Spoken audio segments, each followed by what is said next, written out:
what you're building and you're in progress, you come and share with us. The purpose of the club is not to compete against each other. The purpose is strictly to share plastic model building and resin and paper, whatever you have. And those builds that you bring, they inspire me. I see the rally car and I said, well, I got to do a rally car. And the reason I got that idea is because in '92 at the club, IPMS, '92, I talked to a fellow. I haven't seen him since. And he was an interesting guy. Like, he showed up and we were talking about stuff and we were talking about airbrushing. And he told me he had a technique. And I said, well, what's your technique? He said, well, what I do is I put my model down and I thin my paint really thin it out. Like 5% paint, 95% thinner. And I take a blotter and I stick it like this. I put the blob where I want the paint. And I blow it across the piece. So I looked at him, I thought it was a joke. I thought Harvey sent someone to set me up or something. And the guy was absolutely 100% serious. And then I said, okay, so that covers a little bit. What do you do for the next one? Then I take the blotter and I put more down. And I blow on it and it covers more area. I said, so at the end of the model, you're collapsed on the floor, hyperventilating, right? But the reality is, that's a type of crude way of airbrushing. Old style. Really, it's a crude type of airbrushing. Bring anything into? No, he just explained the technique. I get reactions too. This as a kid over here in Toronto, it was, actually, well, because those believe it or not, are kits. Basically, all you have to do is like this, place the turret on top of it and put in the wheels. But it was, and then they slapped the trash.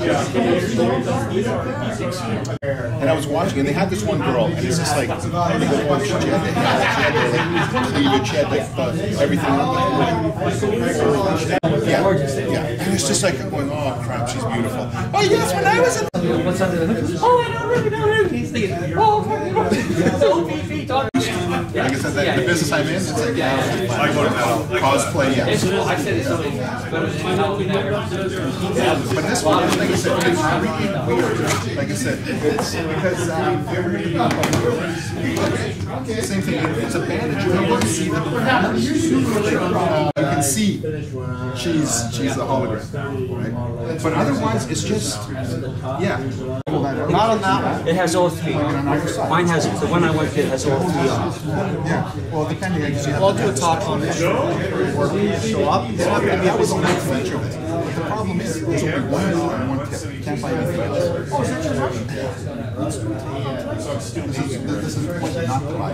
Oh, so are you okay to do a little talk to me? I'll do a talk. Yeah, I'll do a talk. This is not the buy. You're going to Yeah, it's a great problem. Yeah, best shut your water off and then drain your system. Do you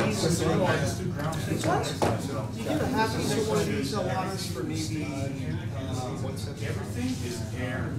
I heard there's an automatic where it can run off the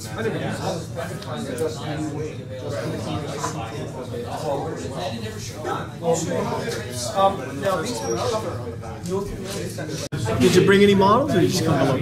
I bought a piece of corrugated plastic for show and tell. Bring it up. Basically a piece of shit from my spray paint job. Yeah. I'm just trying to figure out what's wrong with it. Okay. Bring it up. Course off 6 years, you know. Yeah. That's 6 years? Yes, I come ready to 6 years, wow. 900. Bobby Stars will love you. 2,462. Oh!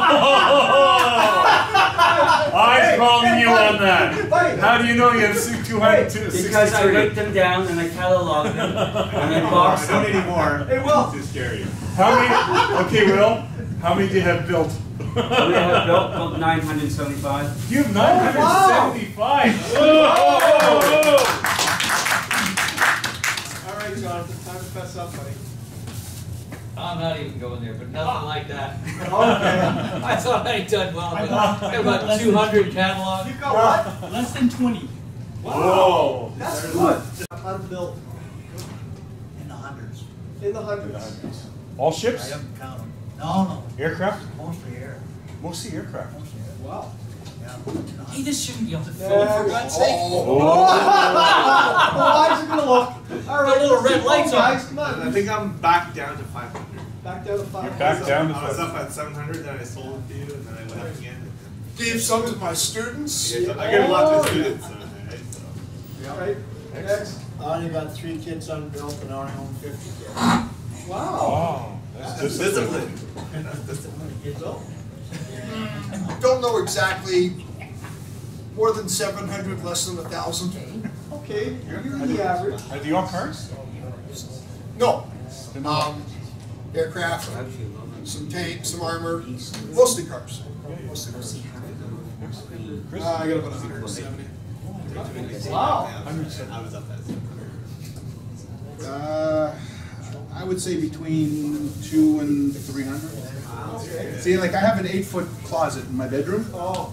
It's not closed. That determines. It's full, right? It's literally full. Yeah, that's what the hallway closet's for. Yeah, I go with 4 scale cars. Yeah. Bought some like this big. Next. I can comment with just one hand. Let's put it that way. I'll build ones, one hand. Wow.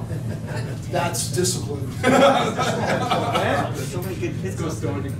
I got about 25 unbuilds dating back to about 2002, I'd say. Wow. Only about 10 builds. Okay, 10? Yeah, 10 builds. How many watches do you own? 5 good ones and a whole bunch of cheap and cheerful. I spent all my money on watches. I haven't got money from them. Yeah, I've got about 70 kids, and I'm working on a train right now. That's my story. Here's a test for you guys. What are the different kinds of airbrushes? There's gravity feed. Functional and non-functional. Gravity feed. Yeah. Clean and non-clean. That's the most important. Gravity feed. Yeah. What's the other one? Siphon. There's a third. Bottom, Third. suction. No. There's top down, siphon, Siphon. mechanical. Okay? So there's 3 kinds of airbrushes. Gravity, siphon, mechanical, which is the AB turbo. Right? Now, gravity feed, I kind of love gravity feed because I find when you're doing intricate pattern camouflage, gravity feed brushes tend to provide me better airflow for those really tight. So that's what I like about gravity feed. Siphon's not bad, but they're a bitch to clean. Okay? Plunger type, obviously, and trigger. Okay? Now, Grex brushes, a couple of things that I've learned about Grex, because I got this from Wheels and Wings to test for a weathering seminar I did in Rochester. Are they good brushes? They're pretty good brushes. They're innovative in many ways. They actually have interchangeable cups, which is kind of cool, which the Iwatas don't have. Right? And for you guys with big thumbs, it's not a bad thing. Also comes with a crown that's actually, you can't see it from back there, it's magnetic. See the crown? It's magnetic, okay? So it's kind of cool that when you can spray, you can take it on, put it off. Now, what's neat about this brush is I've learned that with the crown, if you're doing like a, I don't know why you want to do this, but a 1/44th Messerschmitt 109 with squiggles, this brush with the crown, go right up against it and use the crown to anchor your brush and spray. Beautiful. Little secret I learned. Then otherwise you take the crown off and do your regular spray. So I think it's kind of neat with that magnetic crown. That's what I use the crown for. What you guys use it for, I don't know. Good brush in that it's very comfortable in the hands with trigger grip. As opposed to the top down, which sometimes it bothers those that might have a little bit of carpal. You can also use trigger grip on your middle finger, which is kind of cool. Because the top ones with trigger, it's a little awkward, right? Trigger grip with your middle finger is kind of cool, or even this, or even your pinky, right? Very nice brush to use. Now, on the con side, with a trigger, there's a thing called trigger pull, for those of you who are familiar with firearms. Trigger pull is heavy, meaning that if you pull it, it's hard, and then all of a sudden it gives, right? Sniper rifles have a very smooth trigger pull, which means that there's no jerking of it. Because if you jerk it, you're not going to hit your target. With any trigger grip airbrush, you have that same concept. And what I find with these Grex brushes is they have, unfortunately, in my opinion, a bit of a hard trigger pull. So what happens is when you're spraying fine and you start to squeeze that trigger, the paint's going to come out pretty quick because it hits that plunger and it just goes. Now what I found is the trick is with a trigger grip is I push the trigger to the side. You know what I mean? push the trigger to the side, and then pull it back, because the friction on the trigger on the airbrush body will give you better control on the trigger grip. Got it? So just a few little things on the trigger grip. You also notice that I took, it comes with this little prophylactic thing that fits on this little thing here. There's no kids in this room, okay? Yes. So the trigger then is actually controlling both air and paint flow at the same time. So it's a double function with one pull. Yeah. So that means if you pull the trigger back just a little bit, you're getting a little paint and a little air. Yeah. And if you pull it back further, you're getting more paint and more air. Yeah. Theory. Now, I took this rubber thing off this because when you put the rubber thing on, I found that it kept sliding off, and the paint gets in there, and it gets a little sticky. And if your finger sticks to the plunger, you lose less control. So I just took it off. Usually when I spray, I also take this body off, like on the Awada. I don't like so you can adjust it.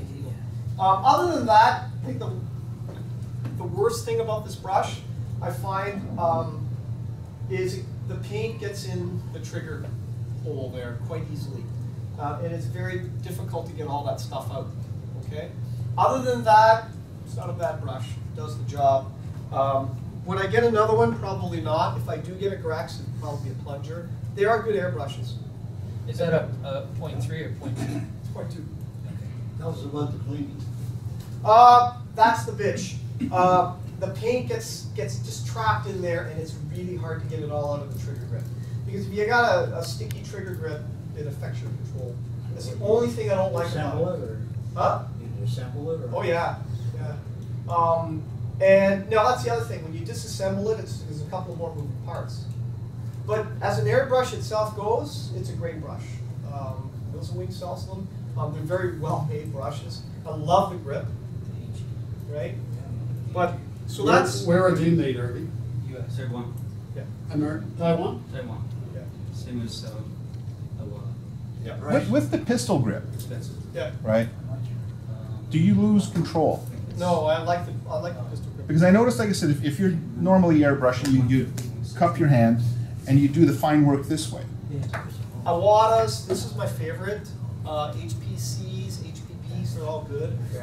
The best thing I love about these guys is I can field strip and clean this guy after I spray in less than 30 seconds. This guy won't. So what I do is I keep the body off when I spray, and when I clean, I clean with lacquers. Do the usual stuff, put them in the cup, and, blow back the air. But I find that by the time I get that needle off, I get the cap off, spray some lacquer through it, and I use an air can. You know those computer air can duster things, right? I blow air through them after the lacquer. I blow air in here where the trigger guard is. I never have to disassemble this part, very rarely. And I find that they're just pipe cleaners, the usual things, and I'm done in less than 30 seconds. I was hoping to give you a demo of how fast I can clean these, because some guys are lazy and that they don't want to finish a model because they got to clean this guy up. We do this in 30 seconds. When do you undo that middle part there? I clean the middle part maybe once every 6 months. Now this one's got a built moisture trap from Awada. Okay. But the problem is if you take, the only thing with this brush, now that you ask, is if you disassemble this guy, you gotta do this. There's a little metal U thing that it is a bitch to get back in. You need a pair of tweezers. You gotta get the right. Same with Pache then. It's the same thing. Stuff. Yeah. Other than that, the only other major weakness of they all did it. The other major weakness of a lot of brushes is the plunger here is susceptible over time to the O-ring deteriorating if you spray lacquers. Now I've heard that the Eclipse is for non-lacquers and enamels, but the Revolution has the Teflon that lets you do that. Lets you do that, yeah. So I've got one of each, but I've never used it. I haven't used it yet, but I have gone through about 4 of these guys because I paint a lot, and I found that the biggest problem with Awadas, that could be me pushing lacquers through, is that plunger. After a while, it just goes. You can't fix it. It just goes. So you just keep the other extra parts. Is it expensive to replace? The plunger? I forget how much it is, but yeah, it is. But by that time, I tried replacing it with a new plunger. It wasn't the same. I don't know what's going on. right? So I just buy a new one, and I'm probably up to like 6 in no time. But these are my favorite airbrushes. I don't use the cap on them, I take the body off. I also have a turbo, which I didn't bring in. That's for another night, because with the turbo brushes, the mechanical brushes, I shim some of the springs and stuff off and cut some things off the airbrush to make it work a little better. You don't really need to do anything to these guys. I got a couple of thoughts on this. I have some thoughts too. Why don't you start? Actually, Harvey mentioned the patch turbo, and oh, you brought one. I have this. This is the Aztek, sold by Model Master. I use it 99.9% of the time. It's a double action brush or single action brush. It's the world's easiest brush to clean. Sometimes they don't honor the warranty because you can't actually take this apart. But what I did find, and you'll find eventually, is the plunger here, it's made of a nylon, and it pushes a little plastic tube. It's a plastic air feed tube. And it will break. It will snap, it'll break. You have no control over it. And I've gone through, I think, 2. But 2 in 13 years is pretty good. It's pretty good. Really. Can I replace that part?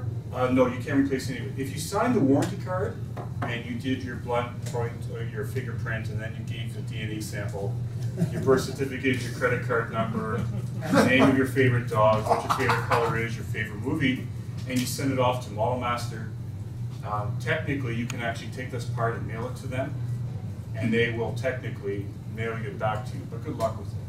It's a lifetime warranty on this nylon body, and they say it's impervious to paints and dyes and everything, but I can assure you that it is not impervious to very few things. They will die. Mine looks like that too, and it doesn't matter what you put on it, even lacquer thinner, once it's in the body, it's not coming out. It's just the way it is. Fine nozzle. It is so superior to most of the airbrushes that I did use. You could literally paint chevrons on a mosquito that sucked blood out of you an hour ago. They're just so fine detail you can actually do with that little simple nozzle. And you clean them, you just fire the your cleaner through with a pipette. It cleans it all out. What I normally do is I actually take it apart. I've taken that one apart like 5 times in the last 2. Type it, this Aztek. There is at least 2 or 3, 2 or 5 page with the pictures. The guys has disassembled this one, all the parts. On YouTube? Yeah. And YouTube and then on the internet. Just go and type in the Google, search that for the Aztek disassembled doesn't work, and then because there's 2 or 3 guys that have done that. Because they sent me a DVD, and the DVD says you don't touch the body. Yeah. Don't touch it at all. Well, yeah, like they recommend you don't touch the body. Right? Well, they also recommend you're not supposed to take this apart. But when I first looked at it, I thought it was a dental tool from the former Soviet Union. But the reality is, when I bought it, I thought, oh, I can do a lot of things with this. I can. Yeah, but it takes you a good 4 or 5 months to master it. Because you have, I think there's 8 adjustment points on it. And what it actually is, there's a little turbo vane inside, like a turbocharger. And as the air pressure goes through, it spins and it goes zzz. And the needle does this. And the needle does this. And the needle is a little tiny, I put my glasses on, I can't even see it. It's a little tiny wire, it's a little tiny needle. And they actually give you a little package of 5 or 6 of them because they're very easy to break. You touch and you'll break it. And what the turbo does is it actually pulls the needle back and forth. And it goes in front of... Sounds like a tattooing needle. It's somewhat like it, right? And it doesn't have a paint cup, it has like a paint server. So you actually put a couple drops of paint in it. And what happens is it's a capillary action because this little needle is being driven by a turbo rotor spinning thousands of times a minute. It actually draws the paint from the cup, little tiny bead, onto the needle that pushes it in the direction of the air. The little air nozzle with another adjustment point. So what they originally designed it for is back before the digital age and home computers is for photo retouching. So if you want to put a different shadow on Lee Harvey Oswald holding a gun, this is what you would have used. Because it's basically used for Photoshop, for retouching, altering photographs, you know, taking the pock marks of Stalin's face and having him look 25-year-old boyish dictator, mass murderer. So basically that's what they use these for. So through a mutual friend through Harvey, Barry Numerick, if you know Barry, he does 72nd scale German aircraft. and he does the modeling and the laws and the modeling on MA 109s and Focals and everything. And I believe you had a conversation with him. How did you do that? They said, "Oh, this is the airbrush. If you can get one, and if you can master it, you'll be able to do the same thing that I do." So when I heard about it, I said, "Well, I got to get me one of those because I can do squiggle patterns and 1/144 scale on armor tanks." In theory, you can, but the reality is you're going to take a 2-week vacation and try to figure out how to use it. Because it's very frustrating. Barry said that in order to use that brush, break out the music and whine, because you're going to need an evening of whining and dining. You've got to caress it. You've got to talk nice to it. There's nothing better. And Barry, if you're ever at the U.S. Nationals and you enter 172nd Access and he's in it, just put it in the box. Just give it up. Because he always takes that award.